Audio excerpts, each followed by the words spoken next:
இருக்கின்றோம் என்றால் நிச்சயமாக இந்த சமுதாயம் படு பாதாளத்தை நோக்கி பயணித்துக் கொண்டிருக்கின்றது என்பதை நாங்கள் மிக கவலையோடு புரிந்து கொள்ள வேண்டும். அன்புள்ள சகோதரர்களே, மூதாட்டிக்கே இதுதான் சட்டம். சில நாட்களுக்கு முன்னால் கேள்விப்பட்டிருப்பீர்கள், மாத்தர பிரதேசத்திலே ஒரு ஏர்ஃபோர்ஸ் 28 வயது என்று நினைக்கின்றேன், 79 வயது மூதாட்டியோடு பாலியலிலே ஈடுபட்ட குற்றச்சாட்டு உறுதிப்படுத்தப்பட்டு அதற்கு எதிராக அவனுக்கு தண்டனை வழங்கப்பட்டது. 28 வயதும் 79 வயதும். அன்புள்ள சகோதரர்களே, இன்றைக்கு சமுதாயத்தின் நிலைமை இதுதான். ஏன்? அங்கே அஜ்னபியத், மஹ்ரமியத், வயது வந்தவர்களாக இருந்தால் அவர்கள் எப்படியும் இருக்கலாம், அவர்கள் எப்படியும் ஆடை அணியலாம், யாரோடும் பேசலாம் என்ற ஒரு கலாச்சாரம் இன்றைக்கு சமுதாயத்திலே ஊடுருவி இருக்கின்றது. அதன் விளைவுதான் இன்றைக்கு வயதுகளையும் தாண்டியதற்கு பிறகு இப்படியான மோசமான பாலியல் உறவுகள் இன்றைக்கு சமுதாயத்திலே அரங்கேறிக் கொண்டிருப்பதை நாங்கள் பார்க்கலாம். அதே போன்று அன்புள்ள இஸ்லாமிய சகோதரர்களே, எனவே மூதாட்டிக்கே இதுதான் சட்டம் என்றால், திருமணம் செய்ய முடியாது, வயது போன மாதவிடாய் காலத்தை தாண்டிய பெண்மணிக்கே இதுதான் சட்டம் என்றால், அன்புள்ள சகோதரர்களே, அவர்களை விட வயது குறைந்த யுவதிகளுக்கு இஸ்லாம் எப்படியான சட்டங்களை சொல்லி இருக்கின்றது என்பதை நாங்கள் தெளிவாக புரிந்து கொள்ள வேண்டும். எனவே மேலே சொல்லப்பட்ட அந்த மஹ்ரமான உறவுகளோடு நாங்கள் சில வேலிகளை வைத்துத்தான் உறவை வைத்துக் கொள்ளலாமே ஒழிய, அவர்கள் மஹ்ரமானவர்கள் என்பதற்காக வேண்டி நினைத்தவாறு அவர்களோடு நாங்கள் உறவாட முடியாது, நினைத்தவாறு நாங்கள் அவர்களோடு உறவாட முடியாது என்பதை தெளிவாக நாங்கள் புரிந்து கொள்ள வேண்டும். அடுத்ததாக, எங்களுக்குரிய அஜ்னபிகள் யார், திருமணம் செய்வதற்கு அனுமதிக்கப்பட்டவர்கள் யார்? அல்லாஹ் தஆலா சூரத்துல் அஹ்ஸாப் 50வது வசனத்திலே சொல்லி காட்டுகின்றான், யா அய்யுஹன் நபி இன்னா அஹ்லல்னா லக அஸ்வாஜக அல்லாதி ஆதைத உஜூரஹுன்ன, நீங்கள் எந்த பெண்களுக்கு மனத்தொகை மஹரை நீங்கள் கொடுத்தீர்களோ அந்த பெண்கள் உங்களுக்கு ஹலாலானவர்கள். அதே போன்று அல்லாஹ் தஆலா உங்களுக்கு யுத்தத்தின் மூலம் தந்த அந்த கைதிகள், உங்களுக்கு அடிமைகளாக கிடைக்கக்கூடிய வழக்கரம் சொந்தமாக்கப்பட்ட அந்த பெண்கள் உங்களுக்கு ஹலாலானவர்கள். அதே போன்று வபனாத்து அம்மிக்க, உங்களுடைய தந்தையின் சகோதரிகளுடைய, உங்களுடைய தந்தையின் சகோதரிகளுடைய பெண்கள் உங்களுக்கு ஹராமானவர்கள். அன்புள்ள இஸ்லாமிய சகோதரர்களே, எங்களுடைய பாசையிலே சாட்சி அல்லது பெரியம்மா என்று நாங்கள் சொல்லுவோம். அதாவது தாயின் சகோதரிகள், தாயின் சகோதரிகளுடைய பெண் மக்களை, தாயின் சகோதரிகளை நாங்கள் சாட்சி அல்லது பெரியம்மா என்று சொல்லுவோம். இவர்களுடைய பெண் குழந்தைகள் எங்களுக்கு ஹலாலானவர்கள், எங்களுக்கு மஹ்ரமானவர்கள் அல்ல. நாங்கள் அவர்களை அழைக்கின்ற பொழுது தாத்தா என்று அழைப்போம் அல்லது தங்கச்சி என்று அழைப்போம். அப்படித்தானே? எங்களுடைய சமுதாயத்திலே சாட்சி பெரியம்மாவுடைய மக்களை தாத்தா என்று சொல்லுவோம் அல்லது தங்கச்சி என்று சொல்லுவோம். இந்த உறவை வைத்துக்கொண்டு இன்றைக்கு அவர்களோடு நாங்கள் எப்படியும் நடந்து கொள்ளலாம், அவர்களோடு பிரயாணம் செய்யலாம், அவர்களோடு தனித்திருக்கலாம் என்று இன்றைக்கு முஸ்லிம் சமுதாயம் நடந்து கொண்டிருக்கின்ற காரணத்தினாலும் மிக மோசமான விளைவுகளை இந்த சமுதாயம் சந்தித்துக் கொண்டிருப்பதை நாங்கள் பார்க்கலாம். அன்புள்ள சகோதரர்களே, இஸ்லாம் அவர்களை மஹ்ரமானவர்கள் என்று எங்களுக்கு அடையாளப்படுத்தவில்லை. நாங்கள் உறவை வேண்டுமானால் தங்கச்சி என்று சொல்லலாம் அல்லது அக்கா தாத்தா என்று சொல்லலாம். எப்படி சொன்னாலும் உங்களுடைய தாயின் சகோதரிகளுடைய குழந்தைகள், பெண் மக்கள் உங்களுக்கு அஜ்னபியானவர்கள், உங்களுக்கு ஹலாலானவர்கள், திருமணம் செய்வதற்கு அனுமதிக்கப்பட்டவர்கள் என்று இஸ்லாம் சொல்லுகின்றது. அவர்களை நாங்கள் அக்கா அல்லது தங்கச்சி என்று சொல்லுகின்ற காரணத்தினால் அவர்களை இஸ்லாம் மஹ்ரமானவர்கள் என்று எங்களுக்கு அடையாளப்படுத்தவில்லை, அறிமுகப்படுத்தவில்லை. அல்லாஹ் தஆலா இந்த வசனத்திலே சொல்லுகின்றான், உங்களுடைய தாயின் சகோதரிகளின் குழந்தைகள், சகோதரர்களின் குழந்தைகள், அதே போன்று தந்தையின் சகோதரிகளின் குழந்தைகள், சகோதரர்களின் பெண் குழந்தைகள், இவர்கள் அனைவரும் உங்களுக்கு அஜ்னபியானவர்கள், உங்களுக்கு திருமணம் செய்வதற்கு அனுமதிக்கப்பட்டவர்கள் என்று இஸ்லாம் எங்களுக்கு சொல்லுவதை நாங்கள் பார்க்கலாம். அன்புள்ள இஸ்லாமிய சகோதரர்களே, எனவே இந்த வேலிகளையும் நாங்கள் பேணிக்கொள்ள வேண்டும். இந்த வேலிகளையும் சாட்சி பெரியம்மாவுடைய பெண் குழந்தைகளோடும் நாங்கள் அஜ்னபியத்தான உறவைத்தான் பேண வேண்டுமே ஒழிய அவர்கள் எங்களுக்கு மஹ்ரமானவர்கள் அல்ல என்பதை தெளிவாக நாங்கள் புரிந்து கொள்ள வேண்டும். அதே போன்று அஜ்னபியானவர்களோடு, எங்களுக்கு திருமணம் செய்வதற்கு அனுமதிக்கப்பட்டவர்களோடு எப்படியான உறவுகளை நாங்கள் வைத்துக் கொள்ளலாம்?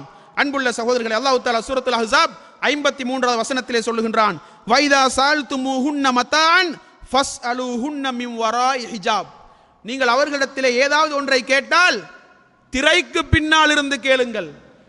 அதாவது அஜ்னபியானவர்களோடு நீங்கள் எப்படி நடந்து கொள்ளலாம் என்றால், உங்களுக்கு ஏதாவது தேவை, அவர்களிடத்தில் ஏதாவது ஒன்றை நீங்கள் வாங்க வேண்டும் என்றால், எடுக்க வேண்டும் என்றால், ஹிஜாபுக்கு பின்னால் இருந்து நீங்கள் பேசுங்கள், ஹிஜாபுக்கு பின்னால் இருந்து கேளுங்கள் என்று இஸ்லாம் சொல்லுகின்றது என்றால், அன்புள்ள இஸ்லாமிய சகோதரர்களே, இன்றைக்கு கேள்வி கேட்பார்கள், எப்படி, அதாவது அஜ்னபியானவர்களுக்கு சலாம் சொல்லலாமா?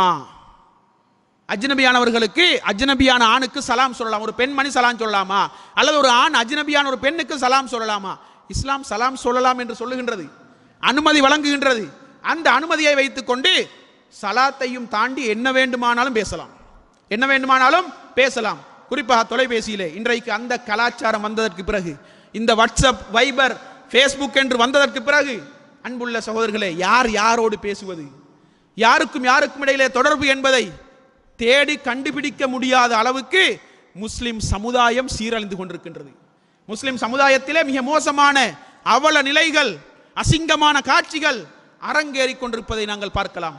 அன்புள்ள சகோதரர்களே, எனவே நீங்கள் ஏதாவது ஒரு பொருளை அவர்களிடத்திலே கேட்டால் ஹிஜாபுக்கு பின்னால் இருந்து கேளுங்கள் என்று இஸ்லாம் சொல்லுகின்றது. அதே போன்று சூரத்துல் அஹ்ஸாப் 32வது வசனத்தில் அல்லாஹ் தஆலா சொல்லுகின்றான், ஃபலா தஹ்லஅன பில் கவுல். பெண்களுக்கு இஸ்லாம் சொல்லக்கூடிய வழிகாட்டலை பாருங்கள், பெண்களுக்கு இஸ்லாம் போடக்கூடிய வேலையை பாருங்கள். நீங்கள் ஆண்களோடு பேசுகின்ற பொழுது குலைந்து குலைந்து பேச வேண்டாம், குலைந்து குலைந்து ஆண்களோடு நீங்கள் பேச வேண்டாம். அப்படி பேசினால் ஃபயத்மா அல்லதி ஃபீ கல்பிஹி மரல், எவனுடைய உள்ளத்திலே நோய் இருக்குமோ அவனுக்கு காமம் வரும், அவனுக்கு ஆசை வரும், அவனுக்கு ஆசை வரும் என்று இஸ்லாம் சொல்லுகின்றது. எனவே நீங்கள் எப்படி பேச வேண்டும்? வகுல்ன கௌலம் மாரூஃபா, ஒரே அடியாக நல்ல முறையிலே பேசி உறவை துண்டித்துக் கொள்ளுங்கள். உறவை நீங்கள் துண்டிக்கின்ற பிரகாரம் அவர்களோடு நீங்கள் நடந்து கொள்ளுங்கள் என்று இஸ்லாம் சொல்லுகின்றது. அன்புள்ள இஸ்லாமிய சகோதரர்களே, எனவே இந்த விடயத்திலே இஸ்லாம் எங்களுக்கு எவ்வளவு அழகான வழிகாட்டலை சொல்லுகின்றது. அஜ்னபியான பெண்களோடு நீங்கள் பேசுகின்ற பொழுது திரைக்கு பின்னால் இருந்து பேசுங்கள், வேலியை போட்டு பேசுங்கள். அதே போன்று பெண்கள் குலைந்து குலைந்து பேசக்கூடாது. அதாவது தங்களுடைய அந்த வாய்ஸை அப்படியே நளினப்படுத்தி மெல்லிய முறையிலே உங்களுடைய வாய்ஸை நீங்கள் பயன்படுத்தக்கூடாது. அப்படி பேசினால் யாருடைய உள்ளத்தில் நோய் இருக்குமோ அவருக்கு ஆசை வரும், அவருடைய உள்ளத்திலே காமம் ஏற்படும் என்று இஸ்லாம் சொல்லுகின்றது. அன்புள்ள சகோதரர்களே, இன்றைக்கு இந்த தொலைபேசி கலாச்சாரம், இதனால் ஏற்படுகின்ற விளைவுகள், ஒரு மிஸ்கோல் மாத்திரம் தான் அடிப்பார்கள். ஒரு பெண்ணுக்கு ஒரு மிஸ்கோல் வரும், அந்த பெண் அதற்கு திருப்பி டயல் பண்ண, அங்கே ஒரு ஆணின் குரல் கேட்க, மீண்டும் அவர் அதை ஃபாலோ பண்ண, இப்படி சென்று அந்த உறவுகள் அப்படியே வலுப்பெற்று டிவோர்ஸ் கூட ஏற்படுகின்ற காட்சிகளை முஸ்லிம் சமுதாயத்திலே நாங்கள் பார்க்கலாம். கணவர் வெளிநாட்டில் இருப்பார், பெண்ணுக்கு ஒரு ஆணோடு தொடர்பு தேவை. அந்த கணவர் எப்பயாவது ஒரு நாளைக்கு கோல் எடுப்பார், வாரத்தில் ஒரு முறை அல்லது மாதத்தில் ஒரு முறை அல்லது 3 நாட்களுக்கு ஒரு முறை அவர் அங்கிருந்து கோல் எடுப்பார், மனைவியோடு பேசுவார். ஆனால் இந்த மனைவிக்கு, இந்த பெண்மணிக்கு தினமும் ஒரு ஆணோடு பேச வேண்டும் என்ற தேவை இருக்கின்றது. இது சைக்காலஜி, உளவியல் தேவை. அப்படியான ஒரு தேவை ஒரு பெண்ணுக்கு இருக்கின்றது. அந்த தேவையை எப்படியாவது நிறைவேற்றலாம் என்று அந்த பெண் ஆசைப்படுகின்றாள். அந்த நேரத்திலே உறவுகளை பார்க்க மாட்டாள், இனங்களை பார்க்க மாட்டாள். வீட்டிலே வேலை செய்யக்கூடிய ஊழியர்களோடு கூட ஓடி சென்ற காட்சிகள் முஸ்லிம் சமுதாயத்திலே ஆதாரபூர்வமாக புள்ளி விவரங்களோடு சொல்லலாம். அன்புள்ள சகோதரர்கள், வீட்டுக்கு வேலைக்கு வருகின்ற பாஸ்மார், வீட்டுக்கு வேலைக்கு வரக்கூடிய ஊழியர்கள், கூலி தொழிலாளிகளோடு பாய்ந்தோடிய முஸ்லிம் பெண்மணிகள். காரணம், கணவர் வெளிநாட்டில் இருப்பார், அவருக்கும் அந்த பெண்ணுக்கும் தொடர்பு மிக குறைவாக இருக்கும். அந்த பெண்ணுக்கு தேவை இருக்கின்றது, பேச வேண்டும், தன்னுடைய ஆசை வார்த்தைகளை ஒருவரிடத்திலே பேச வேண்டும் என்ற தேவை அந்த பெண்ணுக்கு இருக்கின்றது. அதனால் இன்றைக்கு இப்படியான விளைவுகள் முஸ்லிம் சமுதாயத்திலே அரங்கேறிக் கொண்டிருக்கின்றது.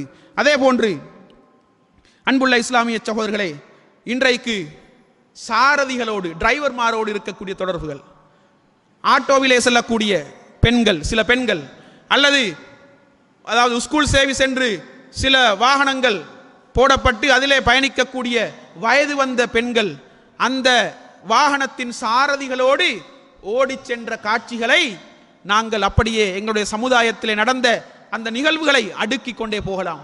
இந்த கம்பா மாவட்டத்தில் அப்படியான ஒரு சம்பவமும் சில நாட்களுக்கு முன்னால் நடைபெற்றது. இந்த கம்பஹா மாவட்டத்தை மாத்திரம் நாங்கள் எடுத்து பேசினாலே நிறைய அவலங்கள் இந்த மாவட்டத்தில் அரங்கேறி இருக்கின்றது. ஒரு அரபு மதரசாவிலே படித்த ஒரு பெண்மணி ஆட்டோ சாரதி முஸ்லிம் அல்லாத ஒருவரோடு பாய்ந்தோடுகின்றாள். தேடி பார்க்கின்றார்கள், எப்படி உறவு ஏற்பட்டது தேடி பார்த்தால் அந்த சாரதி அந்த ஆட்டாவில் தான் உம்மாவும் பாப்பாவும் வளமையாக அந்த மகளை அழைத்துக் கொண்டு பிரயாணம் செய்வார்கள். ஏன்? குறைவாக காசு எடுக்கின்ற காரணத்தினால் முஸ்லிம் அல்லாத ஒருவரோடு உம்மாவும் பாப்பாவும் அந்த மகளோடு பிரயாணம் செய்து அப்படியே பழகி பழகி அந்த குழந்தையை அந்த பெண்மணியையும் தனியாக அந்த சாரதியோடு அனுப்புவார்கள். இப்படி அனுப்புகின்ற நேரத்திலே ஏற்பட்ட உறவு எந்த அளவுக்கு மாறுகின்றது? அரபு மதரசாவிலே படித்துக் கொண்டிருந்த ஒரு பெண்மணி, ஷரியாவை படித்துக் கொண்டிருந்த ஒரு பெண்மணி அந்த முஸ்லிம் அல்லாத சாரதியோடு பாய்ந்தோடிய ஒரு நிகழ்வு இந்த கம்பஹா மாவட்டத்திலே அரங்கேறுகின்றது.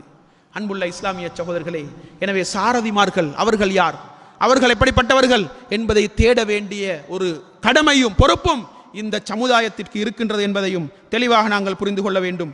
அதே போன்று அன்புள்ள இஸ்லாமிய சகோதரர்களே, வீட்டுக்கு வரக்கூடிய அந்த தொழிலாளிகள், வீட்டுக்கு வேலைக்கு வரக்கூடியவர்கள், அதே போன்று வியாபாரிகள், மரக்கறி வியாபாரி அல்லது மீன் வியாபாரி, இப்படிப்பட்ட வியாபாரிகளோடு நாங்கள் எப்படி நடந்து கொள்கின்றோம், எங்களுடைய பெண்மணிகள் எப்படி நடந்து கொள்கின்றார்கள்? அந்த காமம் வந்துவிட்டால், அந்த பாலியல் ஆசை உள்ளத்திலே வந்துவிட்டால், அது இனங்களை தாண்டிய, மொழிகளை தாண்டிய, சூழல்களை தாண்டிய ஒரு மோசமான உளவியல் பிரச்சினை என்பதை நாங்கள் புரிந்து கொள்ள வேண்டும்.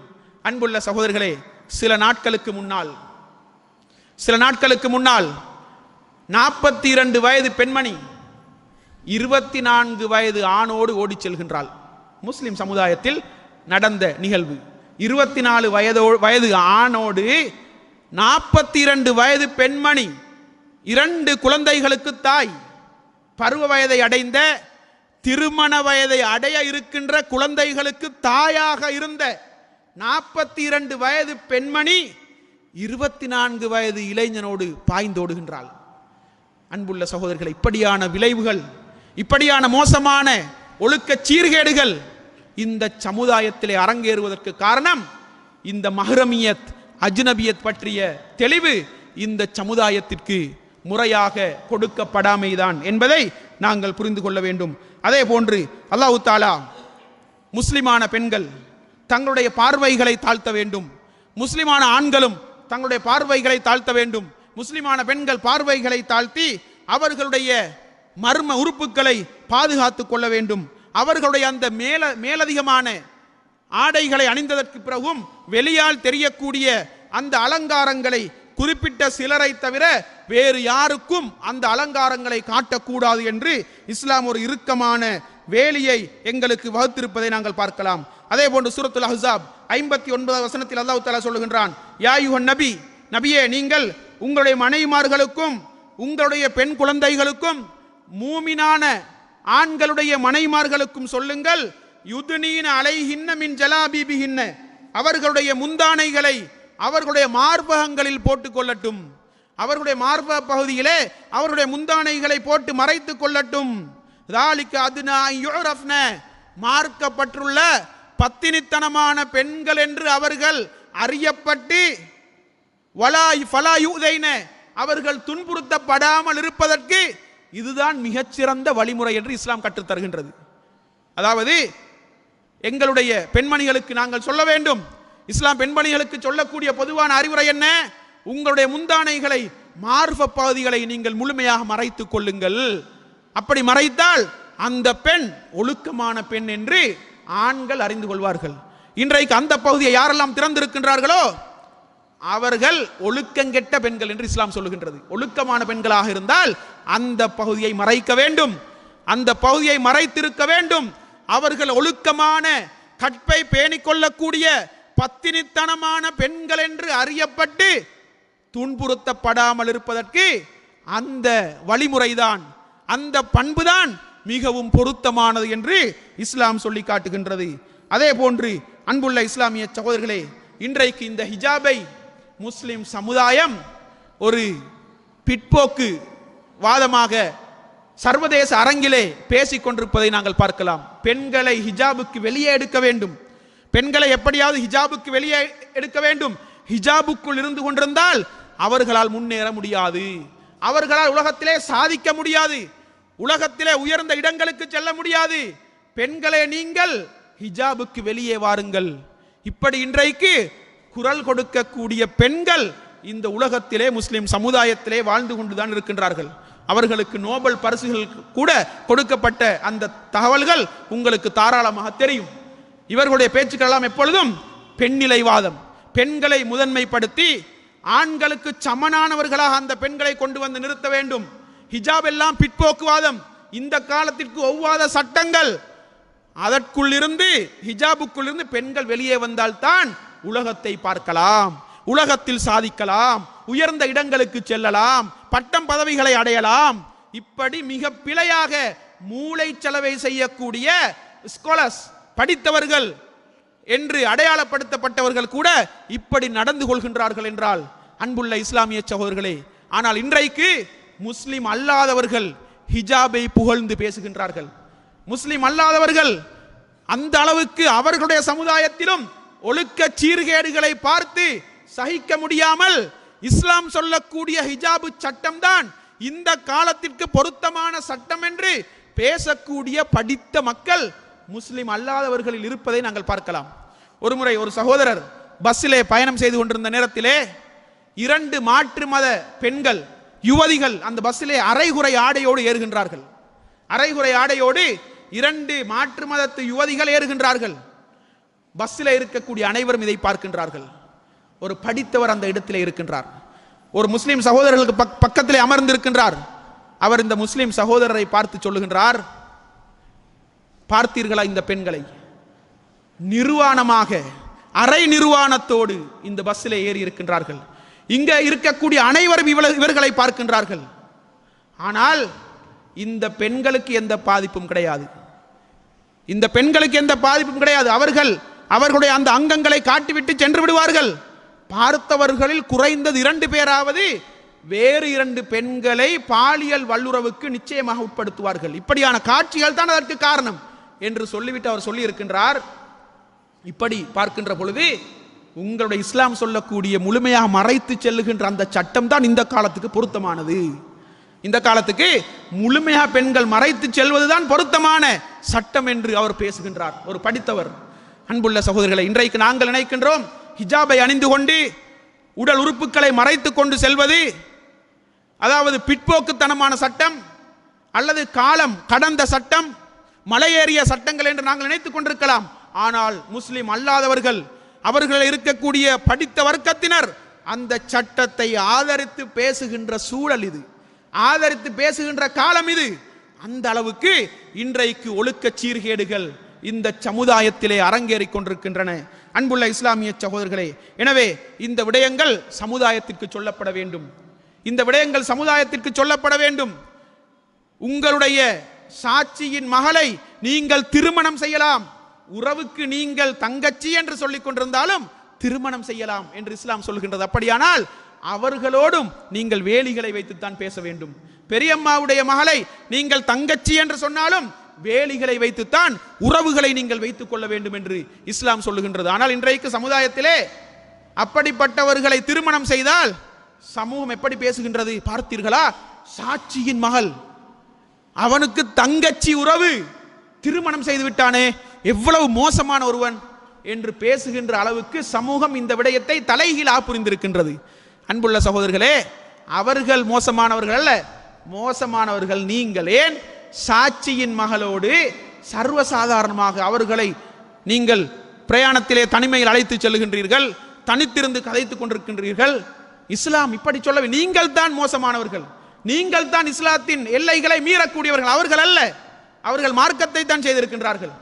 எனவே அன்புள்ள இஸ்லாமிய சகோதரர், இப்படி சில பிழையான முறையிலே இந்த உறவுகளை புரிந்து வைத்திருக்கின்றார்கள். மஹ்ரமானவர்கள் யார், அவர்களோடு எந்த எல்லையிலிருந்து நாங்கள் உறவுகளை வைத்துக் கொள்ளலாம், எப்படியான கட்டுப்பாடுகளோடு அவர்களோடு நாங்கள் உறவாடலாம், அதே போன்று அஜ்னபியானவர்கள் யார், அவர்களோடு எங்களுக்கு இருக்க வேண்டிய உறவு எப்படி இருக்க வேண்டும், அதற்கான வேலிகள், அதற்கான ஒழுங்குகள், கட்டுப்பாடுகள், சட்டங்கள் என்ன என்பதை தெளிவாக கற்று இந்த மஹ்ரமியத் அஜ்னபியத் என்ற சட்டத்தை சரியாக இந்த சமூகம் புரிந்து அந்த கட்டுப்பாடுகளை கடைபிடித்து வாழ்ந்தால் நிச்சயமாக இந்த சமுதாயம் சந்திக்கக்கூடிய விபச்சாரங்கள், இந்த சமூகம் சந்திக்கக்கூடிய ஒழுக்க சீர்கேடுகள், பாலியல் உறவுகள், காம பேச்சுக்கள், காம நடவடிக்கைகள், இப்படிப்பட்ட மோசமான விடயங்களில் இருந்து நிச்சயமாக இந்த சமுதாயத்தை நாங்கள் பாதுகாக்கலாம். எனவே பொறுப்பு வாய்ந்தவர்கள் இந்த விடயத்தில் மிக கூடிய கவனம் செலுத்த வேண்டும். குறிப்பாக பெற்றோர்கள், பெண் குழந்தைகளுக்கு பெற்றோர்களாக இருக்கக்கூடியவர்கள், உங்களுடைய பொதுவாக பெண்களை பொறுத்த வரைக்கும் அவர்கள் இயற்கையாகவே பலவீனமானவர்கள், மிக இலகுவாக ஆண்களுடைய வலையிலே சிக்கக்கூடியவர்கள். எனவே பெண்களை பாதுகாக்க வேண்டும். குறிப்பாக அவர்கள் எங்கே செல்லுகின்றார்கள்? வகுப்புக்கு செல்லுகின்றார்கள், ஆஃப்டர் ஸ்கூல் என்று செல்லுகின்றார்கள்.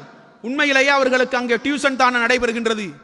இன்றைக்கு டியூஷன் கிளாஸ்களை நடாத்துகின்ற ஆசிரியர்கள் நடந்து கொள்கின்ற முறைகள், அப்படியானவர்கள் வந்திருந்தால் கோவித்துக் கொள்ளக்கூடாது, நல்லவர்கள் நிறைய இருக்கின்றார்கள். ஆனால் ஒரு சில ஆசிரியர்கள் செய்யக்கூடிய மிக மோசமான அப்படியான விடயங்களால் இன்றைக்கு ஒட்டுமொத்த ஆசிரியர்களையும் அப்படி மோசமாக எடை போடுகின்ற அளவுக்கு நிலைமை மாறி இருக்கின்றது. எனவே அன்புள்ள இஸ்லாமிய சகோதரர்களே, உங்களுடைய ஆசிரியர்களை பற்றியும் தேட வேண்டும். ஒரு ஆண் ஆசிரியராக இருந்தால் அவர் எப்படிப்பட்டவர், அவரிடத்தில் நம்பி எங்களுடைய பெண் குழந்தையை வகுப்புக்கு அனுப்பலாமா என்றெல்லாம் சிந்தித்து அந்த ஒழுங்குகளை வேலிகளோடு அந்த பெண்ணை பராமரிக்கின்ற பொறுப்பை இஸ்லாம் பெற்றோர்களாகிய உங்களுக்கு வழங்கி இருக்கின்றது என்பதை தெளிவாக நீங்கள் புரிந்து கொள்ள வேண்டும். எனவே மஹ்ரமியத் அஜ்னபியத் என்ற இந்த தலைப்பை பொறுத்த வரைக்கும் இது விரிவாக பேசப்பட வேண்டிய, இன்றைக்கு சமூகத்திலே நடைபெறுகின்ற அவலங்கள் புள்ளி விவரங்களோடு பேசப்பட்டு இந்த சமுதாயத்திற்கு ஒரு விழிப்புணர்வு ஏற்படுத்தப்பட வேண்டிய ஒரு தலைப்பாக இது இருக்கின்றது. இருந்தாலும் சுருக்கமாக சில தகவல்களை மாத்திரம் இங்கே உங்களுக்கு பதிவு செய்தேன்.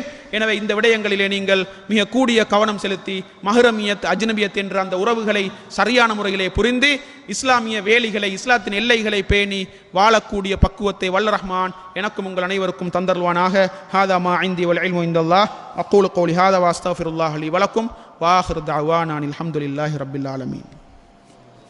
சுப்ஹானக்கல்லாஹும்ம பிஹம்திக அஷ்ஹது அல்லா இலாஹா இல்லா அன்த அஸ்தக்ஃபிருக வ அத்தூபு இலைக்.